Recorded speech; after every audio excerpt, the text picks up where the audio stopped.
24 décembre 1965. Consternation. Le monde apprend avec stupeur le décès du révérend William Marion Branham.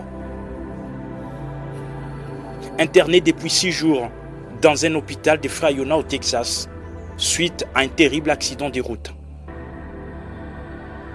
Ces jours-là, même la nature n'a pas su retenir son angoisse. Les témoins rapportent la présence d'un signe étrange au ciel, presque le même qui est apparu lors de sa naissance. Le firmament a confirmé sa venue au monde et confirme également son départ le 24 décembre 1965. 56 ans après ces jours inoubliables, nous revenons sur la vie étrange de cet homme de peu d'instruction, mais qui a confondu les sages de ces mondes. Pour raconter son incroyable histoire, nous avons collecté et rassemblé des témoignages de nombreuses personnes, des fidèles qui l'ont connu, mais aussi des pasteurs et des croyants qui l'ont rencontré. Acceptez Jésus comme votre guérisseur. William Branham, qui est-il vraiment? Nous dressons son portrait dans ce document spécial.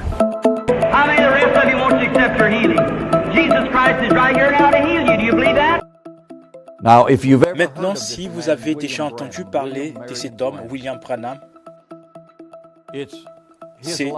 sa vie est probablement la vie la plus inhabituelle de quiconque au XXe siècle. Et l'un des ministères le plus inhabituels qui ait jamais eu lieu. Je dirais, depuis les jours où le Nouveau Testament a été écrit.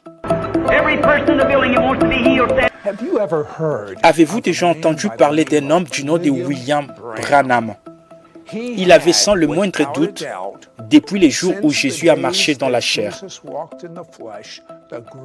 le plus grand ministère des miracles que je n'ai jamais lu à propos.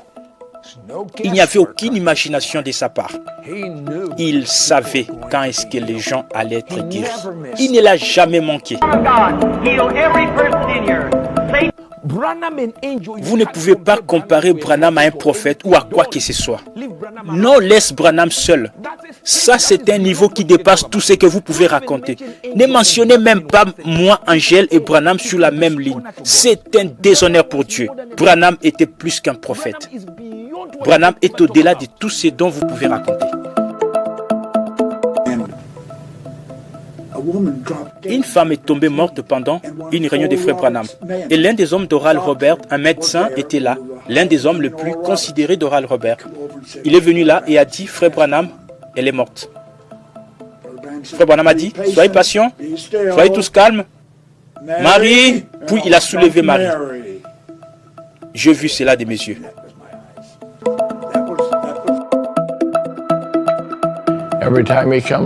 À chaque fois que cet ange venait, que ce soit à l'église ou dans la vie en famille, à la maison, c'était une atmosphère distincte de la personne du Seigneur Jésus-Christ. Et à chaque fois qu'il venait, quelque chose de bon s'est passé. Quand je me mettais à jouer pour Frère Branham et que la ligne de prière commençait, je ne peux même pas expliquer comment je me sentais.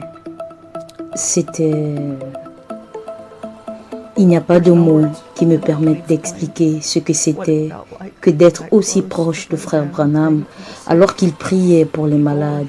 Les gens étaient guéris. Je sais en revanche que je sentais quelque chose qu'il n'y avait pas autour d'autres personnes auprès desquelles j'avais été.